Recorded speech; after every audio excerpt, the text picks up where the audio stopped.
Assalamualaikum warahmatullahi wabarakatuh. A'udzubillahi minasyaitonir rajim. Bismillahirrahmanirrahim. Alhamdulillahi hadanil hada wa kunna linahtadiya laula an hadanallah. Asyhadu an la ilaha illallah wa la syarika lahu wa asyhadu anna Muhammadan abduhu wa rasuluhu la nabiyya ba'dah. A'udzubillahi minasyaitonir rajim. Bismillahirrahmanirrahim. Ya ayyuhalladzina amanu taqullaha wa kunu ma'as shadiqin. Amma ba'd. Para salikin, para jamaah, Bapak Ibu, sahabat semuanya, mari kita melanjutkan ngaji kitab Risalatul Mu'awanah. Terlebih dulu mohon izin guru-guru kita, sekaligus kita bersyukur alhamdulillahirabbil alamin ala kulli halin wa ni'matin, dan bersolawat Allahumma shalli ala sayyidina Muhammad wa ala alihi washabihi. Wa qala al-mu'allif hadal kitab wa nafa'u bihima bi'ulumiha fid dharain amin ya rabbal alamin. A'udzu billahi minasyaitonir rajim. Bismillahirrahmanirrahim. Al-faslun wara'. Fasal yang menerangkan tentang wara'. A'udzu billahi minasyaitonir rajim. Bismillahirrahmanirrahim. Wa 'alaika bil wara' anil muharramati wasubhat. Wahai kita semua, alaika, kita semua diminta bil wara', menjaga kita semua itu bersikap wara', anil muharramati, dari untuk menjauhi yang haram, wasubhat, dan berbagai perkara yang subhat. Ya, ini sering kita bahas. Orang-orang tua dulu kalau ngaji kan diibaratkan, jadi takwa itu taknya tawadhu, qafnya itu qanaah, wawnya itu wara'. Jadi orang yang bertakwa selalu bertawadhu, selalu qanaah atas pemberian Allah, dan berperilaku wara'. Yaitu apa wara'? Fa innal wara'a malakuddin, karena sesungguhnya wara' itu adalah penopang agama. Jadi kalau penopang agama tidak ada, orang tidak beragama atau agamanya lemah. Jadi orang dilihat dari waroknya tidaknya itu. Kalau waroknya bagus, insya Allah penopang agamanya bagus. Atau sebaliknya, kalau orang itu waroknya sembrono, tidak bisa menempatkan diri, maka dia agamanya adalah sembrono juga. Walladzi 'alaihil maddaru indal ulama'il 'amilin, karena wara' itulah yang dilakukan atas semua yang ditumpukan beraktivitas agama, ya. Dan yang kedua, madaru indal ulama'il 'amilin, dan itu dilakukan di kalangan ulama-ulama yang menjalankan amilin atas ilmunya.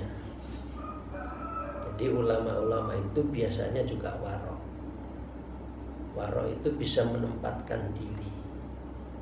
Apa sih wara' itu sebetulnya? Wara' itu yang pas gitu loh.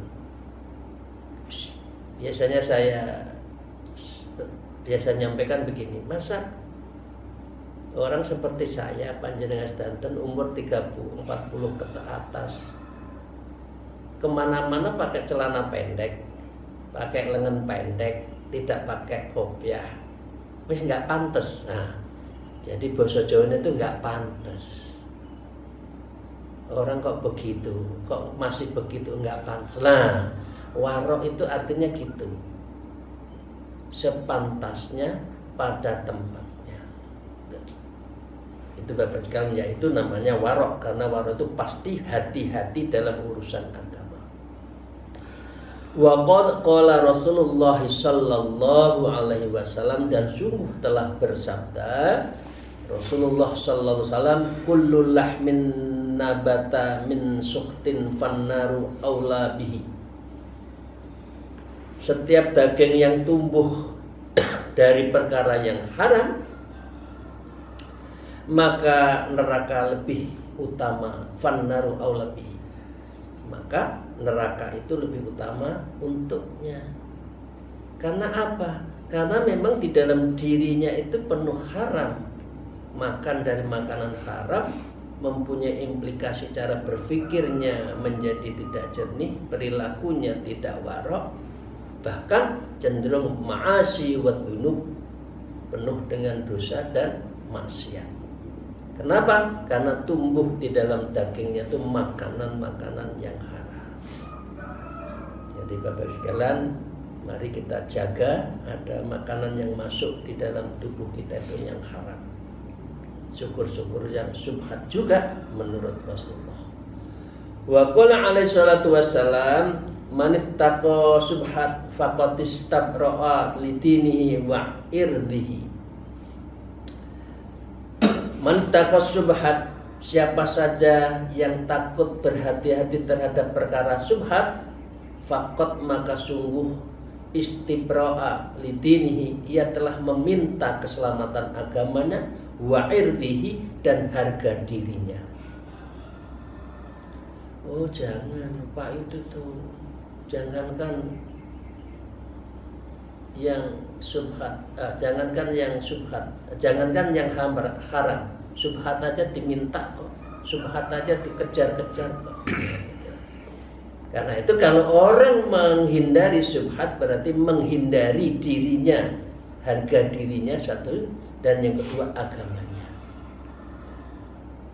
Jadi waman waqa'a fi subhat, sebaliknya, dan siapa yang terjerumus dalam perkara subhat dalam rezekinya, waqa'a fil haram, maka ia telah terjerumus dalam perkara yang haram. Itu yang sering kali saya sampaikan dari Imam Ghazali. Orang kalau ada makanan yang subhat di dalam dirinya, itu orang akan sulit menjalankan ibadah-ibadah yang sunat.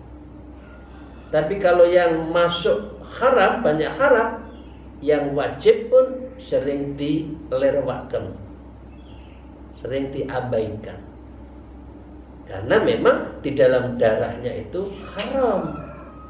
Malah sholat malam, sholat bangun, sholat untuk apa? Bangun untuk sholat, sholatnya terlalu teledor. Itu jangan-jangan makanannya haram. Ya. Subuh hilang, ya, subuh masih tidur, itu jangan-jangan ada yang haram di dalam dirinya. Karena tidak ada self early warning, tidak ada alarm di dalam dirinya. Semua mati, ya, mautul qulub, hatinya telah mati karena ditimpa oleh makanan yang haram itu. Ya, kita introspeksi Bu ya, Bapak. Nah, ya, kita hindari yang subhat, apalagi yang haram. Wa'lam, ketahuilah annalladzi yatanawalul haram wa subhat, orang yang mengkonsumsi yang haram dan yang subhat, qalla ayyuwaffaqa li fi'lil amal as-shalih, maka ia akan sedikit mendapat pertolongan Allah untuk mengerjakan amal yang soleh. Ayo kita introspeksi, termasuk saya. Sholat malamnya masih terjagakah? Jangan-jangan hari ini tidak sholat malam. Jangan-jangan kemarin siang dijamu oleh seseorang yang kita tahu rezekinya orang itu sebetulnya dari yang nggak baik, kemudian kita makan juga, sehingga malam tadi kita nggak sholat malam. Monggo kita introspeksi. Karena apa? Ayyuwafaqo li fi'lil amal sholih. Orang yang banyak makan haram yang subhat, Allah tidak memberikan taufik pertolongan untuk beramal soleh. Gampang kan ukurannya Bapak Ibu sekalian? Sholat kita gimana, sholat malam gimana, baca Quran kita males-malesan enggak baca Quran itu. Jangan di ujung baru membaca. Ya, jangan-jangan itu memang ada yang subhat yang masuk di dalam tubuh kita. Wa in wufiqalahu dhahiran, dan jika ia tidak mendapat taufik untuk melakukan amal soleh tadi secara zahir, fala budda ayyuradulahu minal afatil batinah, maka ia tidak boleh tidak Allah memperlihatkan kepada orang itu berapa ada penyakit batinnya, minal afati batinah, batinnya itu rusak, batinnya astagfirullahaladzim busuk, batinnya hitam, kolbunya hitam, dikasih tahu malah marah. Jangan suka hoax, jangan suka menfitnah, jangan menggelek-gelekan orang, dikandani malah nesu. Apa? Itu tiada lain adalah minal afatil batinah, karena hatinya telah gelap, hatinya telah penuh dengan kedengkian hitam kelam. Karena udah nggak mempan. Jangan ngolok-ngolokkan, jangan menfitnah, jangan menggunjing. Itu sama saja dengan makan bangkainya kawan sendiri. Apa saja digunjing, apa saja dilokar, dia merasa paling pinter. Kalau diingatkan, marah. Orang yang tidak sependapat dengan saya, zalim, masuk neraka. Urusan dunia urusan gitu loh Bapak Ibu sekalian. Nah, ini banyak orang seperti itu karena hatinya telah tertutup. Ma yufsidu alaihi, yaitu sesuatu yang merusak amal soleh atas orang tersebut. Amalnya menjadi rusak karena hasad. Hasad itu seperti api yang membakar al-khotob, ya, kayu bakar. Kal ujubi wariya, seperti ujub dan riya, seperti orang yang membanggakan diri dan orang yang suka riya pamer. Karena apa? Subhat dan haram yang dimakan. Wa ala kulli halin falladzi yakulul haram amalhu mardudun alaihi. Nah, karena itu dalam segala hal orang yang haram, orang yang subhat, ya, kullu halin falladhi yakul haram amalu mardudun alaihi, maka amalnya itu mardud, ditolak, tidak diterima karena batinnya, darahnya yang mengalir itu darah yang haram. Li'anna Allah tayyibun la yuqbalu illa tayyibu. Allah itu sesungguhnya maha baik, Allah tidak akan menerima kecuali sesuatu yang baik.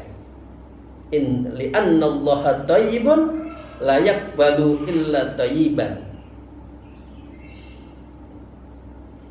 Kalau kita nggak baik, ujungnya aja, hulunya aja, udah nggak baik. Ya paling hilirnya juga nggak baik. Nah, karena itu hulunya yang harus kita jaga. Rezeki itu nggak usah banyak Bapak Ibu sekalian. Rezeki itu yang penting berkah. Itu Bapak, para jamaah. Duit akeh, kalau gampang diapusi wong, maaf, astagfirullahaladzim, moga-moga kita nggak ada yang menjalani sakit-sakitan akhirnya duit entek tinggi mertombo, ya, nggak ada artinya. Jadi yang penting itu berkah. Thayyiban wa barakah. Rezeki yang baik dan berkah, itu yang kita mohonkan. Wa bayanu dzalika annal a'mal la yatasawwaru fi'luha. Dan penjelasan itu adalah bahwa amal-amal ibadah itu tidak akan terbentuk penggambarannya, perbuatannya illa biharatil jawari, kecuali dengan gerakan-gerakan anggota tubuhnya. Poso enggak, sholat malam enggak, maca Quran enggak, satu sisi. Gunjing iya, mengambil haknya orang lain iya, hasad iya. Lah, kan kelihatan. Amalnya itu kelihatan, seseorang itu kelihatan. Bil harakatil jawari, dengan gerakan-gerakan anggota tubuhnya. Mulutnya, tangannya sering menyakiti orang lain. Akhirnya begitu, karena dibimbing oleh amarah bisu, yaitu nafsu amarah yang mengajak kepada su, kejelekan-kejelekan. Warakatul jawarihi la tusta'u, dan gerakan-gerakan anggota tubuh tidak akan mampu terwujud illa bil quwwatil muktasabati minal ghadai, kecuali dengan kekuatan yang diusahakan dari apa? Minal ghadai, dari asupannya itu. Kalau asupan yang makanannya yang halal, thayyiban, insya Allah batin ini menjadi tenang, ibadah menjadi enak, enteng, sedih ambil Quran, menjaga wudhu, malam dijaga sholat malamnya. Karena apa? Karena asupannya yang baik. Tapi kalau asupannya nggak baik, tidur enak, aduh, baca Quran, dah tahan wajah, lihat YouTube berjam-jam tidak baca Quran. Ini Bapak Ibu sekalian, ya. Fa idza kana al-ghada'il khabisan, maka apabila keadaan asupan makanan itu adalah yang buruk, kana quwwatu wa harakatul mutawallidatu minhu khabithatan, maka kekuatan gerakan-gerakan yang terakhir darinya itu menjadi khabisah, jelek, buruk. Nah, orang semakin makanan haram, udah itu perbuatan itu yang haram, cenderung haram juga, cenderung maksiat. Karena yang masuk di dalam tubuhnya itu ngajak kepada perbuatan yang maksiat itu. Itu Bapak sekalian, bisa kita lihat. Karena itu hulunya harus kita jaga. Makanan asupannya yang masuk dalam diri kita harus kita jaga. Jangan yang subhat, apalagi yang haram, karena itu akan mempengaruhi qalbunnya dan jawarih, ya, harakatul jawarih, anggota badannya itu. Kembali kepada Imam Ghazali, mestinya anggota tubuh itu diperintah oleh akal kepada basiroh, mata hatinya, bukan jawarih berjalan atas perintah otak diperintah oleh nafsu, hancur. Mengapa nafsu? Nafsu hubungannya makanan yang haram tadi, yang subhat.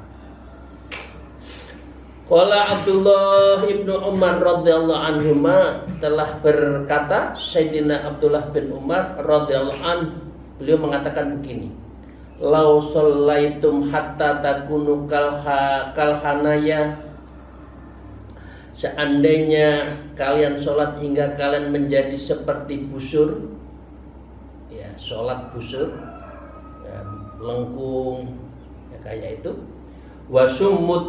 Wasumtum hatta takunu kal autar, dan kalian berpuasa hingga kalian menjadi seperti senarnya gitar, ya, saking kurusnya, ya, perutnya itu, ya, gitar.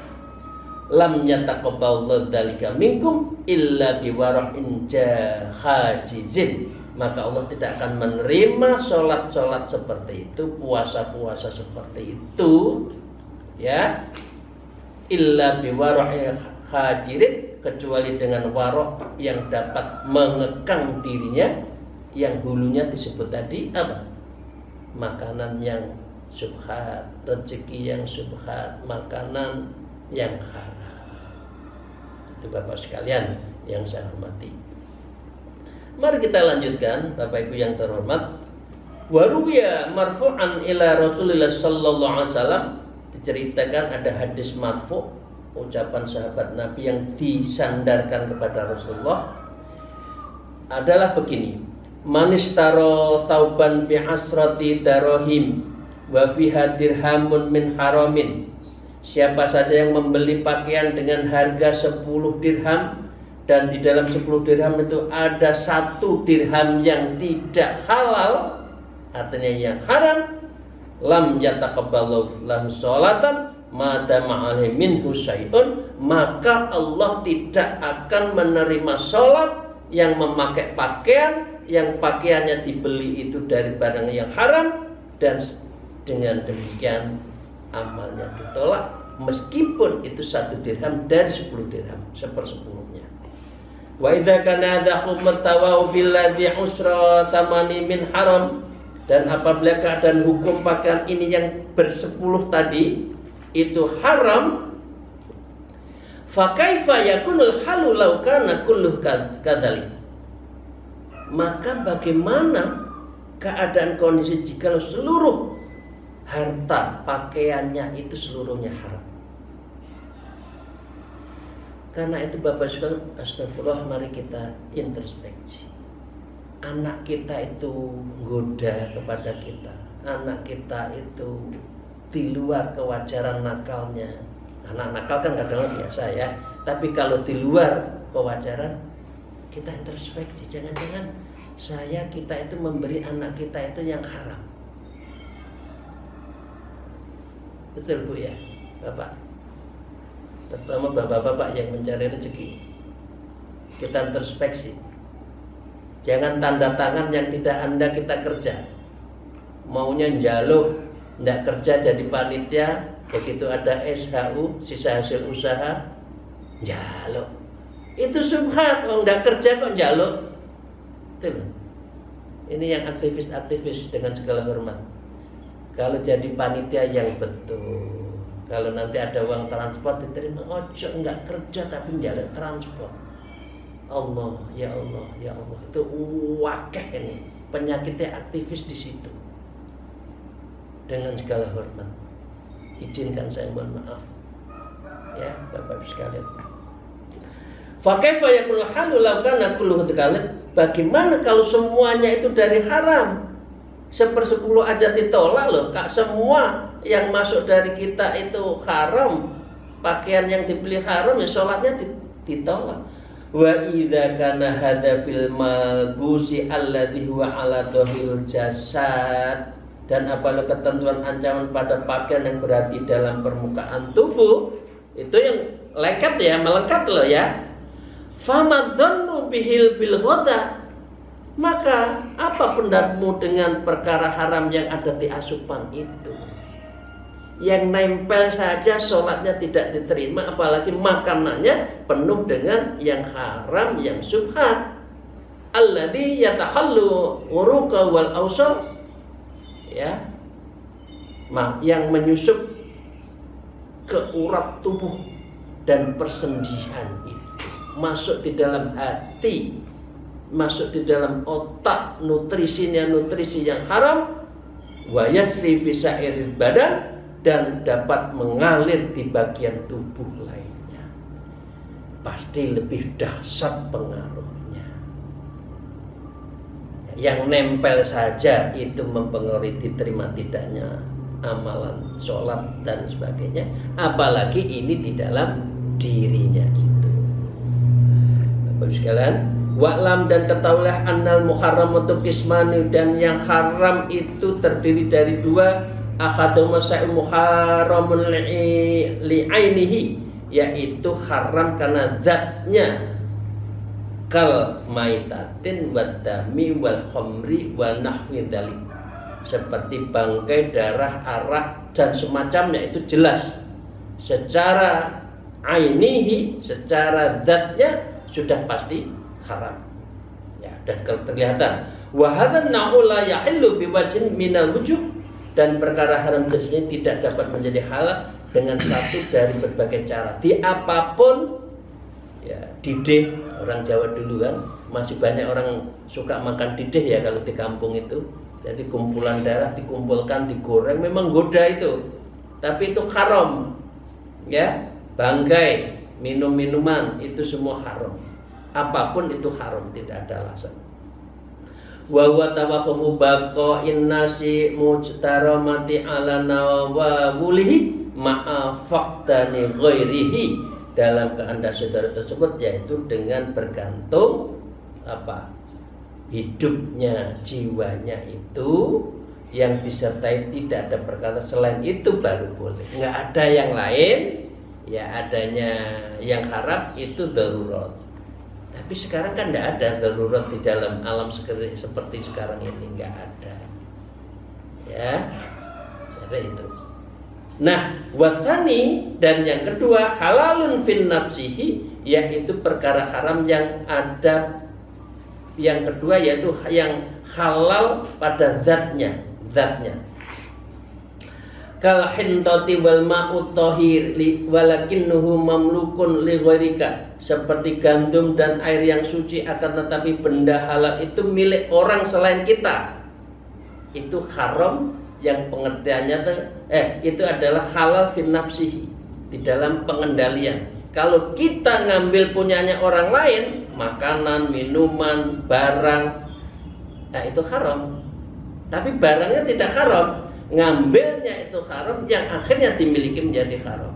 Kalau yang maitan, dama, wal khamr itu kan jelas. Kalau ini bukan milik, kita milik, dia korupsi, maka hasil korupsinya itu adalah haram. Saudara-saudara itu Bapak sekalian, fala yajul muharram alaika, maka benda itu senantiasa sebagai benda yang haram bagimu karena sudah kita ambil. Hatta yasiru ilaika min wajhin sa'ihin fis syar'i, hingga benda itu menjadi berpindah kepadamu dengan cara yang diperkenankan secara syariat. Apa? Kalbai, seperti jual beli, wal hibah dan hibah, wal irthi dan diwariskan, wa nahwi dzalik dan semacam itu. Jadi kalau kepengin jangan gosok, bilang aja, Pak, saya boleh minta itu satu. Oh boleh, silakan. Nah, jangan pura-pura pasti kok dikai. Tapi nggak pernah ada akad minta, nggak pernah ada akad pinjam, nggak pernah ada akad apa hibah, nggak ada. Tapi embat aja, maaf, astagfirullahaladzim, agak bahasa ini, dia ambil begitu, itu haram, meskipun itu saudara, haram. Karena tidak sepengetahuan, seizin. Famin hamatu yukina tahrimuhu wasaku fi khillihi, maka di antara tingkatan syubhat adalah perkara yang diyakini keharamannya namun diragukan tentang kehalalannya. Gitu ya. Wa hadhihi syubhah hukmuha hukmal haram, dan syubhat semacam ini hukumnya adalah haram. Jadi kalau syubhat tapi nggak jelas, tapi jelas tapi diambil tanpa sepengetahuan, itu menjadi haram. Wa min amatu yukina hilluhu wasaku fi tahrimihi, dan di antara tingkatan syubhat ada perkara yang dikayakini kehalalannya namun diragukan tentang keharamannya, ya. Maka yang penting apa? Wahidi syubhat tarkuha minal waraq, dan syubhat semacam itu meninggalkan, kita harus tinggalkan. Dan inilah minal waraq, inilah sikap yang disebut dengan waraq. Wa minha ma huwa bainu dzalik, dan di antara tingkatan syubhat itu adalah perkara yang berada di antara dua tingkatan itu. Saya punya hak enggak, lebih baik tidak, itu namanya waraq. Kalladzi yahtamil ayyakuna halalan, seperti perkara yang berkemungkinan keadaan seperti perkara halal, wa yahtamilu ayyakuna haraman, dan dapat sesungguhnya keadaan sebagai sesuatu yang haram. Dari awalnya syubhat, ngengkel diambil, ngengkel itu apa ya? Ngotot, ya, ngotot.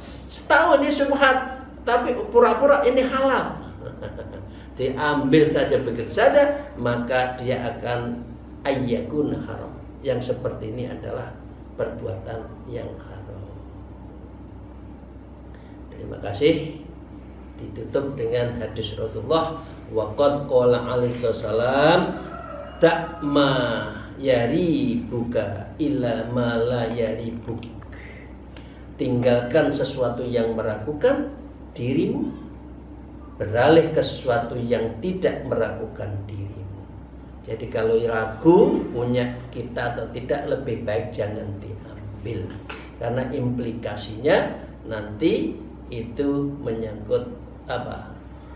Harta, makanan, rezeki yang subhat, dan itu akan mempengaruhi perangai, hati, dan tingkah laku kita.